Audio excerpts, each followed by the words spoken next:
Alright, আমরা last কয়েকটা দিনে যে ট্রানজিশনগুলি শিখেছি সেই ট্রানজিশন তৈরি করে ফ্রি কিছু ভিডিও নিয়ে এবং ফ্রি কিছু ব্যাকগ্রাউন্ড মিউজিক নিয়ে এইরকমভাবে একটা মিউজিক ভিডিও তৈরি করা সম্ভব। তো আপনারা যদি চেষ্টা করেন আরও কিছু প্ল্যান করে আরও সুন্দরভাবে কী বলা যায় এটাকে, মিউজিক ভিডিও বা মিউজিক সং বা কোনো একটা মিউজিক বা কোনো একটা গান আপনি খুব সুন্দরভাবে এই ট্রানজিশন ইফেক্ট দিয়ে খুব সুন্দরভাবে ফুটিয়ে তুলতে পারেন। তো আজকে এই ভিডিওটা আমি কীভাবে বানিয়েছি বা আজকের এই ট্রানজিশনগুলো আমরা বানিয়েছি একটু ডিফারেন্স হবে, যে লাস্ট কয়েকটা পর্বে আমি আপনাদেরকে দেখিয়েছি যে ফটোশপ ব্যবহার করে অথবা অ্যাডোবি প্রিমিয়ার প্রোর যেসব রেক্ট্যাঙ্গেল টুল আছে সেটা ব্যবহার করে আমরা কীভাবে ট্রানজিশন তৈরি করেছি।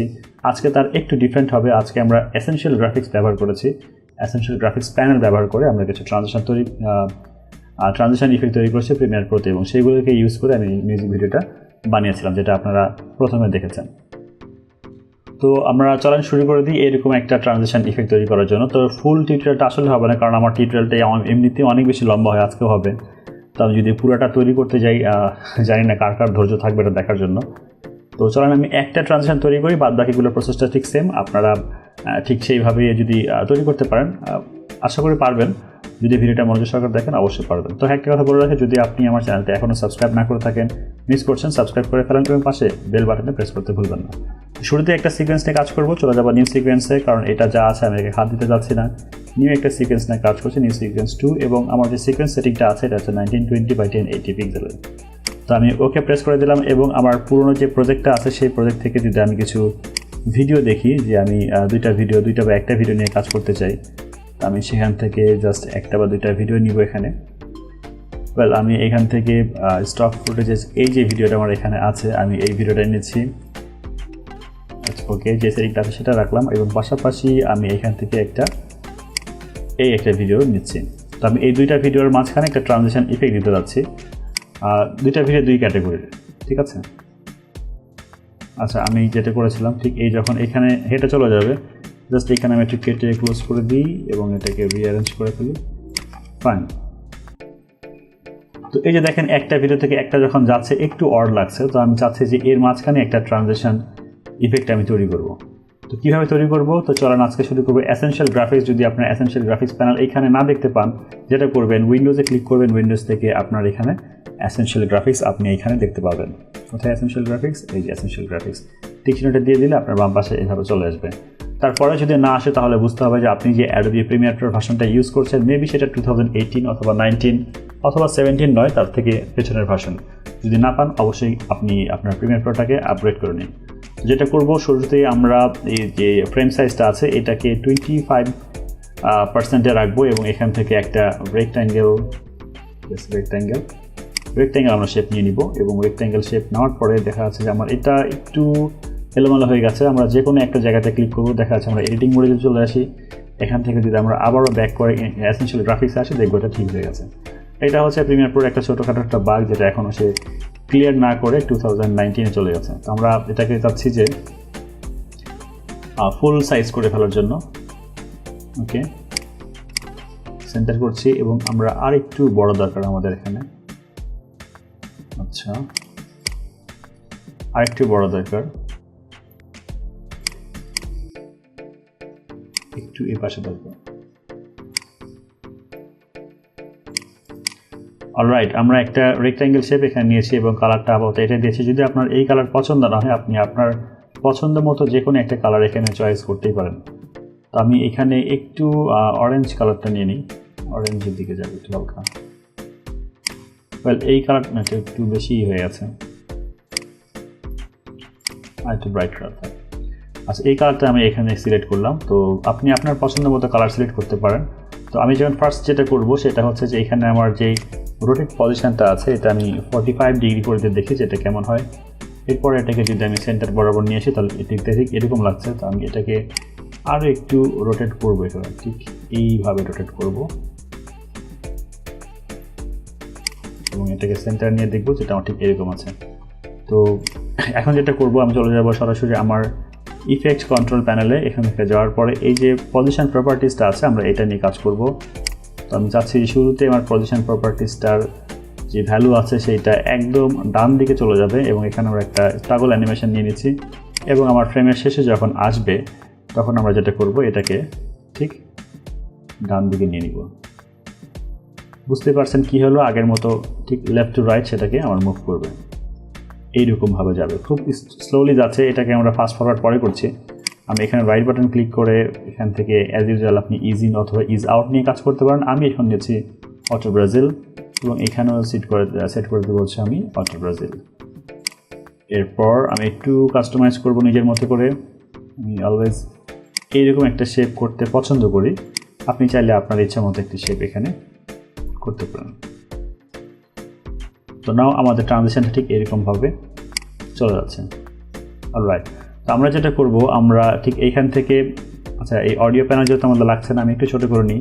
আমি এখান থেকে অল্টার চেপে ধরে এবং মাউস বাটনটা চেপে ধরে একটু উপরের দিকে যাব, তাহলে আমাদের একটা ডুপ্লিকেট কপি হয়ে গেল। এবং আমরা এখান থেকে কালারটা চেঞ্জ করে দিব। কালারটা এক্ষেত্রে আমরা সবুজ রাখতে পারি, ডার্ক কালার নিলাম এবং এখান থেকে 3টা ফ্রেম আমরা চলে যাব অথবা 5টা ফ্রেমে যাব। 1 2 3 4 5, 5টা ফ্রেমে যাওয়ার পর, আচ্ছা আমি আরেকটু জুম করি তাহলে আপনাদের বুঝতে সুবিধা হবে। 5টা ফ্রেমে যাওয়ার পরে আমরা যদি একটু এটাকে সরিয়ে দিই, দেন দেখতে পারবো একটা ডিফারেন্স শেপ চলে এসেছে। বুঝতে পারছেন আমরা একটা শেপ তৈরি করে ফেলেছি, যেটা এখান থেকে বুঝতে পারছি এইভাবে যাচ্ছে। আপনি যদি চান শেপগুলো আরও একটু বেশি যাবে, তো এখান থেকে আমি 5 ফ্রেমে এসেছি, আপনি আরও 2-একটা ফ্রেম আগে পরে করতে পারেন। আচ্ছা আমরা একটু দূরে থাকি।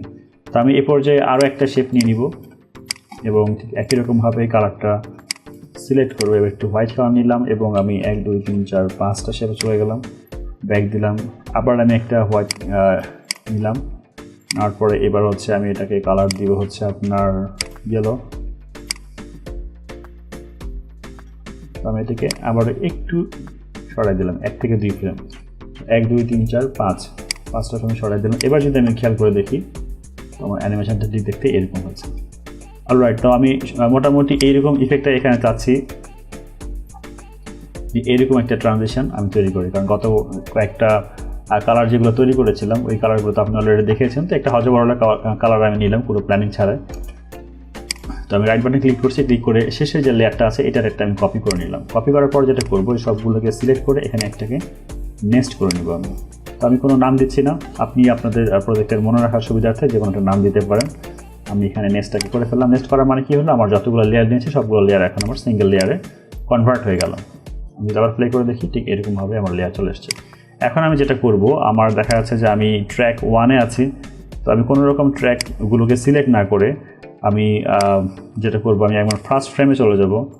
ফার্স্ট ফ্রেমে যাওয়ার পরে দেখা যাচ্ছে যে আমি এখানে ক্লিক করে জাস্ট এখানে এডিট থেকে পেস্ট করতে পারি, অথবা আপনি কন্ট্রোল ভিডিও পেস্ট করতে পারেন। এরপর আমি এটাকে সেম টু সেম বরাবর রাখবো এবং এটাকে একটু সামনের দিকে দিয়ে আমি আমার পুরা যে পজিশনটা আছে আমি সেম টু সেম রাখছি। এতে করে এখন পর্যন্ত আপনি কোনো চেঞ্জেস দেখতে পাবেন না, কিন্তু চেঞ্জ এখন আমি করবো। সেটা হচ্ছে যে আমার উপরের যে ফ্রেমটা আমি পেস্ট করেছি, এইটার কালারটা আমি চেঞ্জ করে দিব হচ্ছে ব্ল্যাক করে দিলাম। কেন ব্ল্যাক করলাম বুঝতেই পেরেছেন অলরেডি, কারণ আমরা ট্রানজিশন নিয়ে কাজ করি। আর ট্রানজিশনের জন্য সবথেকে বেস্ট আমার কাছে সহজ পজিশন যেটা মনে হয় সেটা হচ্ছে আপনার ট্র্যাক ম্যাট। আর ট্র্যাক ম্যাট হোয়াইট এবং ব্ল্যাক এই দুটো নিয়ে কাজ করে। তো অলরাইট, চলেন আমরা ট্র্যাক ম্যাটে চলে যাব। এখান থেকে লিখবো হচ্ছে ট্র্যাক ম্যাট, ইফেক্ট থেকে ট্র্যাক ম্যাট, এবং আমরা লেয়ার 2 যেটা আছে এই লেয়ার 2কে আমরা ট্র্যাক ম্যাট দিব এবং এখান থেকে অবশ্যই আমরা টার্গেট করে দেবো হচ্ছে ভিডিও 3 বা চ্যানেল 3 নাম আমার এখানে। তো এতে করে দেখছি আমাদের কোনো চেঞ্জেস এখানে আসেনি। আমি যদি এটা প্লে করে দেখি, কোনো কিছু চেঞ্জ আসেনি। সেক্ষেত্রে আপনি মনে করবেন হয়তো আলফা থেকে লুমাতে দিলে কিছু চেঞ্জেস আসবে, কিন্তু এখানে তাও আসবে না। তো কেন আসবে না? কারণ এখানে অলরেডি কিছু মাল্টি কালার নেওয়া হয়ে গেছে, এই জন্য এই প্রবলেমটা হচ্ছে। তো আমি এখানে যেটা করবো, আমি এখান থেকে সিম্পলি এই যে রিভার্স অপশানটা আছে এখানে দিয়ে দিব। তাহলে কী হবে, আমার ব্ল্যাক পোর্শনটা চলে গেল এবং আমি আমার পুরা হোয়াইট পোর্শনটা নিয়ে কী বলা যায়, ব্ল্যাক পোর্শনটা চলে গেল এবং আমি যেটা ব্ল্যাক পোর্শনে রেখেছিলাম সেখানে আমার দ্বিতীয় ভিডিওটা শো করছে। এই পর্যায়ে যেটা আমি করবো, এই পুরোটাকে আবার সিলেক্ট করে এখানে আবার এই ফাইলটাকে নেক্সট করে নিব। নেক্সট করে নেওয়ার পর আমার যে এটা পুরোটা এখন রেডি হয়েছে, এটা নেক্সট করার কারণ হচ্ছে যে আমার যে ভিডিওটাকে আছে এটা অ্যালাইনমেন্ট ঠিক করার জন্য। তো দুইটা ক্লিপ, আমার এই ফার্স্ট ক্লিপ এবং সেকেন্ড ক্লিপের মাঝখানে আমি এটা রেখেছি। রাখার পরে যেটা করছি, এটাকে আমি একটু সামনে দিয়ে দিচ্ছি। আমাকে একটু টাইম মেনটেন করে নিয়ে বুঝতে হবে যে আমার যখন এই ফ্রেমটা শেষ হবে তখন এটা কত দূর পর্যন্ত আসবে, এই ভিডিওর কতটুকু শেষ পর্যন্ত এটা দেখা যাবে। এটা আগে পরে করে আপনি এটাকে অ্যাডজাস্ট করে নেবেন। মোটামুটি আমাদের হয়ে গেছে। তো একটু বেশি বড় হয়ে গেছে যার কারণে আপনি এটা খুব স্লোলি যাচ্ছে। আপনি যেটা করবেন, এখানে রাইট বাটন ক্লিক করবেন, করার পরে স্পিডে যাওয়ার পরে এখান থেকে যদি আমি 400 করে দিই তাহলে এটা খুবই দ্রুত যাবে। দেখা যাক এখন কত দ্রুত যায়, খুব দ্রুত যাচ্ছে। ওকে, তো এখন আমরা এটাকে এখানে যে অ্যাডজাস্ট করে নিব। যখন আমার এটা এই পর্যায়ে থাকবে, মানে দুইটা প্রথম একটা ক্লিপ এবং পরের ক্লিপটা শেষ আর মাঝামাঝি, ঠিক এই টাইমে যখন আমি যাচ্ছি যে এটা যেন দেখা যায়, এটা আসবে। ওকে, আমি আরেকটু জুম করে নিই তাহলে আপনাদের বুঝতে সুবিধা হবে। এটা আমি আরেকটু পিছনে দিব। এই যে ফাঁকা জায়গাটা দেখতে পাচ্ছি আমরা, ফাঁকা জায়গাতে আমার সেকেন্ড ভিডিওটা থাকবে আর কি। এটা আরেকটু পিছনে যাবে। আমার চলে এসছে ঠিকঠাক মতো ফাঁকা জায়গাতে। এখন যদি আমি এটা শুরু থেকে প্লে করি তাহলে দেখতে পারবো ঠিক এরকমভাবে চলে গেছে, যেটা নিমিশেই আপনারা বুঝতে পারবেন না যখন একটা ক্লিপ থেকে অন্য ক্লিপে কীভাবে এটা চেঞ্জ হলো। প্লে করে দেখছি, ঠিক এরকমভাবে আসছে। অলরাইট, তো আমরা যদি পাশাপাশি আরও একটা ক্লিপ এখানে নেই, মানে এই জায়গাতে, তো এখানে একটা টিপস অ্যান্ড ট্রিক ছোট্ট আমি আপনাদেরকে দেখিয়ে দিই। আমি যদি আমার পুরোনো প্রজেক্টে যাই এবং সেখান থেকে আরও একটা ভিডিও নিয়ে যদি কাজ করি, দেখা যাচ্ছে যে আমি এখান থেকে এই ভিডিওটা নেই, এখান থেকে একটা ভিডিও আমি এখান থেকে নিলাম, নেওয়ার পরে আমি চাচ্ছি যে এরকম আরও একটা তৈরি করতে। এটা তো গেছে লেফট টু রাইট, তো আমি এটাকে রাইট টু লেফট করতে যাচ্ছি। এটা করার জন্য আমাকে সিম্পলি এটাকে অল্টার শেপে ধরে আমি একটা ডুপ্লিকেট করে নিলাম, করে এইখানে রাখার পরে আমি আবার ইফেক্টে যাব। ইফেক্টে যাওয়ার পরে আমি এখান থেকে ইফেক্টে যাচ্ছি। ইফেক্টে যাওয়ার পরে আমি এখানে লিখবো হচ্ছে ভার্টিক্যাল টু হরিজন্টাল করে দেবো। ফ্লিপ হরিজন্টাল এবং ফ্লিপ ভার্টিক্যাল যে অপশানগুলো আমরা ফটোশপে দেখেছি, ঠিক এইখানে আমরা সেটা অ্যাপ্লাই করব। তাহলে ওপর নিচ বা নিচ ওপরটা এখানে হয়ে যাবে। অলরেডি আমি এখানে হরিজন্টালটা অ্যাপ্লাই করলে তাহলে কী হয়, দেখতে হয়ে গেছে। তোমার এখান থেকে আবারও ঠিক আগের মতো করে একটু জুম করে নিয়ে আপনার এটাকে অ্যাডজাস্ট করতে হবে। আমি ঠিক মাঝ বরাবর থাকবো এবং এটাকে অ্যাডজাস্ট করে নেব। অলরাইট, তো আমাদের এটা হয়ে গেছে।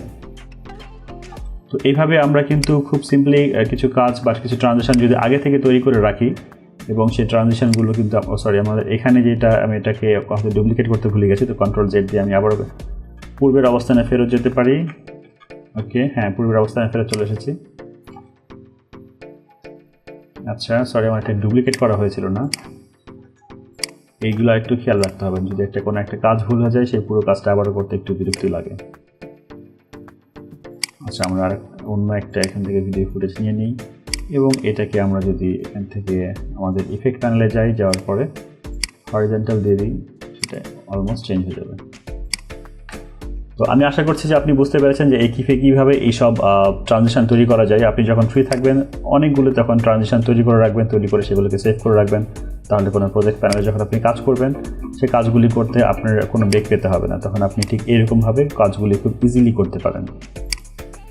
তো আশা করছি টিউটোরিয়ালটি আপনার ভালো লেগেছে। যদি টিউটোরিয়ালটি ভালো লাগে অবশ্যই একটা লাইক করতে ভুলবেন না। আর অবশ্যই যদি কিছু প্রবলেম থাকে কমেন্ট করে আমাকে জানিয়ে দিন। আমি চেষ্টা করবো নেক্সট টিউটোরিয়ালে আপনার কমেন্টের মাধ্যমে টিউটোরিয়াল শুরু করার এবং আপনার প্রবলেমটা সলভ করে দেওয়ার। আর ভিডিওটি শেয়ার করে বন্ধুদের মধ্যে ছড়িয়ে দিন। যারা প্রিমিয়ার প্রো নিয়ে কাজ করতে বা ভিডিও এডিটিং কাজ করতে আগ্রহী, তাদের জন্য প্রিমিয়ার প্রো সবথেকে বেস্ট এডিটিং সফটওয়্যার। তো এই টিউটোরিয়ালগুলো আপনার বন্ধুরা যেন দেখতে পারে, সেই জন্য আপনি এটা ছড়িয়ে দিন। তো ভিডিওটি দেখার জন্য আপনাকে অসংখ্য ধন্যবাদ। নেক্সট আরও অনেক কিছু সিক্রেট টিপস অ্যান্ড ট্রিক এবং অ্যাডভান্স টিপস অ্যান্ড ট্রিক থাকবে। তো কোথাও না যেয়ে চ্যানেলটি সাবস্ক্রাইব করে ভিডিওগুলো দেখতে থাকুন আর শিখুন ঘরে বসেই ভিডিও এডিটিং।